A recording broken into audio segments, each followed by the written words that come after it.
The road to my grandpa's house hadn't changed. Same cracked pavement. Same leaning mailbox. Same quiet that felt heavier than it should. I hadn't told him I was coming. Thought it would be a nice surprise. I knocked twice. Footsteps inside. Slow. Careful. The door opened just a crack. And there he was. But something was wrong. His eyes. Wide. Not happy. Not surprised. Afraid. "Grandpa?" I said, confused. He grabbed my arm suddenly. Stronger than I remembered. And pulled me inside.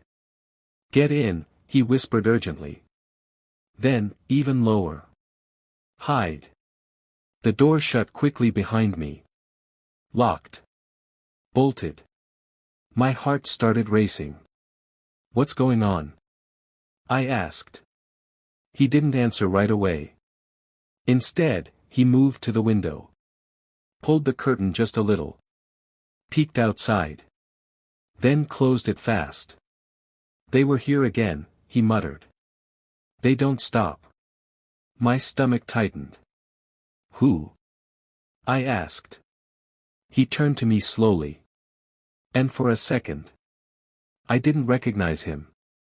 Not the man who used to tell stories. Not the one who laughed too loud. This version of him was tired. Worried. Watching everything. "The men in the black car," he said quietly. "They've been coming every night." A chill ran down my spine. I stepped toward the window. But he grabbed my wrist again. "Don't," he snapped. Then softer. "Please." I nodded. Okay. We stood there in silence. The house felt different now. Not warm. Not safe. Like it was holding its breath. Then. Headlights flashed across the wall. Both of us froze. My heart slammed in my chest. The faint sound of a car engine outside. Slow. Deliberate. Stopping. Grandpa's grip tightened. "They're back," he whispered. A car door shut outside. Footsteps on gravel. Crunch. Crunch. Closer. Someone was walking toward the house. A shadow passed by the window. Then. A knock. 3 times. Firm. Patient. Grandpa leaned close to me. "Go to the back room," he whispered. "Don't make a sound." "What are you going to do?" I asked. He didn't answer. Just gave me a look. One I'd never seen before. Serious. Resolved. The knock came again. Louder this time. "Sir," a voice called from outside. "Open the door. We need to talk." I backed away slowly. Toward the hallway. Heart pounding. Every instinct screaming something was wrong. From the shadows. I watched my grandpa walk to the door. His hand hovered over the lock. Shaking. Then. He whispered something under his breath. Something I couldn't hear. And slowly. He reached for the handle. The handle turned. Slowly. Carefully. Like even the sound of it mattered. I held my breath from the hallway. Half hidden in the shadows. The door opened just a few inches. Cold air slipped inside. 2 men stood outside. Dark clothes. Calm faces. Too calm. "Evening," one of them said. Polite. But empty. My grandpa didn't open the door any wider. "You shouldn't be here," he replied quietly. The second man smiled faintly. "We could say the same to you." A pause. "We know someone else just came in," the first man added. My chest tightened. They knew. Grandpa's hand gripped the door harder. No one's here, he said. The man's smile didn't change. Sir, he said gently. We've been very patient with you. That word. Patient. Didn't sound kind.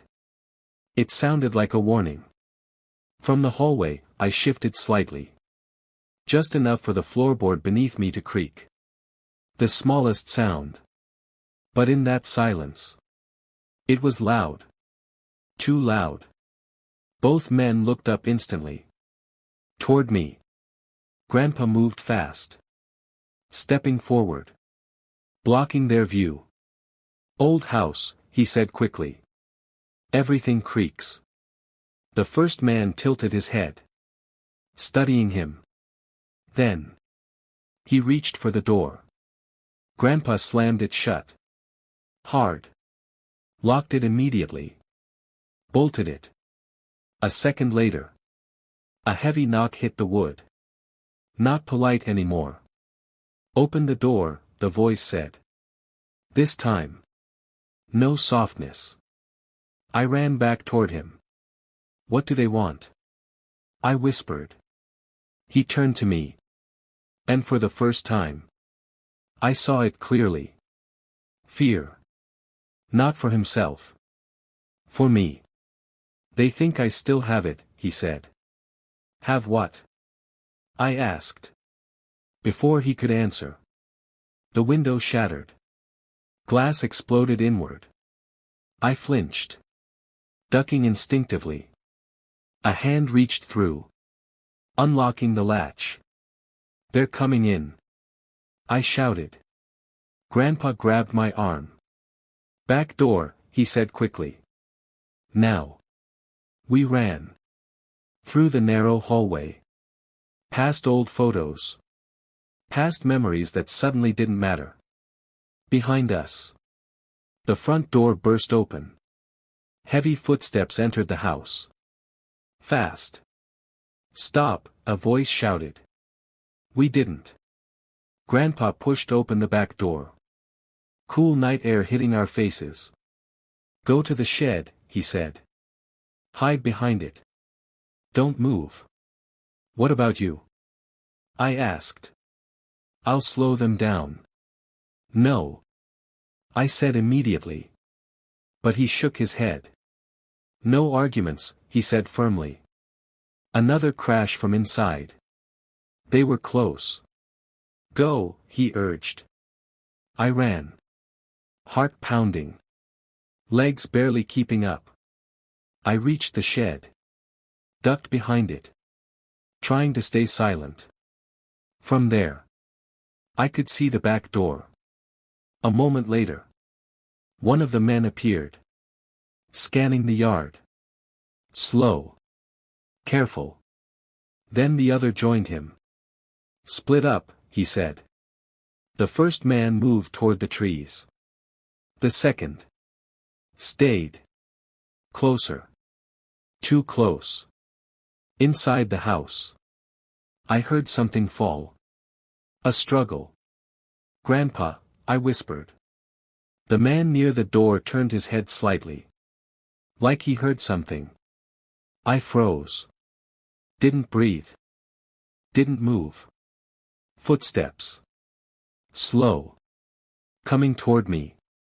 And then. Right before he reached the corner. A voice shouted from the distance. I found something. The man stopped. Turned. Then ran back toward the house. I stayed there. Shaking. Trying to process everything. Minutes passed. Or maybe seconds. It felt like forever. Then. The back door creaked open again. Slowly. A figure stepped out. Unsteady. Holding something in his hand. My grandpa. Come out, he whispered. I ran to him. Are you okay? I asked. He nodded quickly. But he looked pale. We don't have much time, he said. He opened his hand. And inside. Was a small, worn envelope. This is what they want, he said. I stared at it. What is it? I asked. He looked at me. Serious. Then said quietly. Proof. Proof of what? I whispered. He glanced back at the house. Then at the dark road beyond. Of something people would do anything to keep hidden. A distant sound. Sirens. Getting closer. Grandpa exhaled. Good, he murmured. But this isn't over. I looked at him. The envelope. The broken house. And realized. This wasn't just a visit anymore. It was something much bigger. Underscore.